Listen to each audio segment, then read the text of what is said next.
calling 102. So what we are saying is that integrate your ambulance dispatch system with 112 as a national emergency response number, sir. Sir, we have also asked states that any hospital should not deny treatment to any road accident victim. So they can invoke provisions of the Clinical Establishment Act, and if any hospital is not providing treatment, they can also deregister them. Sir, as I already informed, that payment to hospitals is one of the most critical factors of the scheme.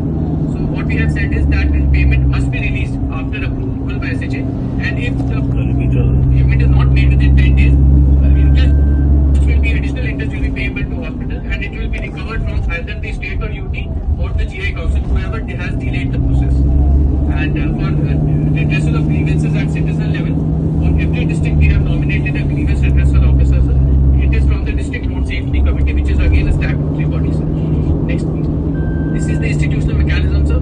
We want that the scheme should be run efficiently in the district. So the district road safety committee is again a statutory.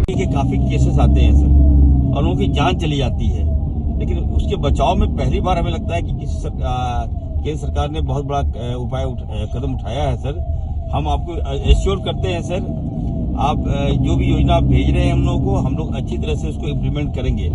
लेकिन sir मेरे एक query है sir, कि अगर कोई patient का accident होता है, अगर हम लोग किसी प्राइवेट हॉस्पिटल में उसको पहुंचाते हैं सर, तो उसको कैसे लाभ मिलेगा सर?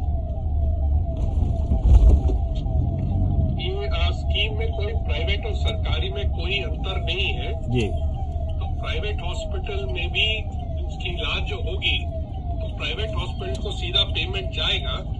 उसके लिए एक सिस्टम जो ट्रांजैक्शन मैनेजमेंट सिस्टम है, जो नेशनल हेल्थ अथॉरिटी की है, जिसके तहत आयुष्मान चला जाता है, आयुष्मान का सारा लाभ मिलता है, उसी के तहत TMS 2.0 बनाया गया। और जो प्राइवेट अस्पताल भी उसमें आ जाएंगे। अच्छा। और प्राइवेट अस्पताल उसमें रजिस्टर हो सकते हैं। अगर रजिस्टर ना हुआ हो, पेशेंट आ जाए उस समय भी रजिस्टर कर सकते हैं और उनको सीधा भुगतान किया जाएगा। अच्छा, जो सेफ्टी के लिए जो बचाने का काम करेगा, उसके लिए कैसे करेंगे हम लोग? तो प्रॉपर गाइडलाइन अगर आप भिजवा देते हम लोगों को, तो फिर सर हम लोग इम्प्लीमेंट करते हैं। बहुत अच्छी स्कीम है सर। जी सर, बिल्कुल सही बात आपने बोला। तो हमने राहगीर भी एक स्कीम हमने मंत्रालय से चलाया है, माननीय मंत्री जी ने भी इसका जिक्र किया था। उसमें 5,000 पहले कैश अवार्ड होता था, उसको हमने बढ़ाकर 25,000 किया है। तो कोई भी उसका नागरिक हो, कोई भी उसका जो एक्सीडेंट विक्टिम को लेकर और अस्पताल को लेके जाए, एक तो लीगल कवर उसको मिलेगा, कोई भी हरासमेंट वगैरह नहीं होगी बाय एनी अथॉरिटी, प्लस ये कैश अवार्ड भी देंगे। हम इसका भी नियम आपके साथ शेयर कर लेंगे। जी सर, एक और लास्ट सर, आप सर काफी अच्छा काम कर रहे हैं सर रोड में सर। हम लोग चाहते थे सर आपसे 1 to 1 होके अगर ये कार्यक्रम होता सर, तो काफी अच्छा मैसेज आता सर। तो हम चाहेंगे एक बार हम लोग को बुला लें। आप दिल्ली आइए, हमने झारखंड की 2-3 बार रिव्यू मीटिंग ली।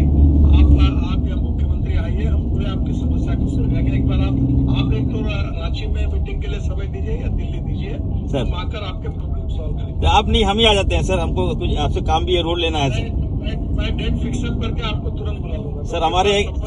हमारे एक रोड है सर, हम कई बार आपको लिख चुके हैं, कई सांसदों से लिखवाया है मैंने सर, जामताड़ा में सर, अभी तक मिला नहीं सर। आज का विषय तो थोड़ा सर, पर अगले बार मैं आपको कॉन्टेक्ट करके प्लीज सर करिए, मैं तुरंत मीटिंग में डेफिनेटली सर, आपके साथ। Sure sir, thank you sir, thank you.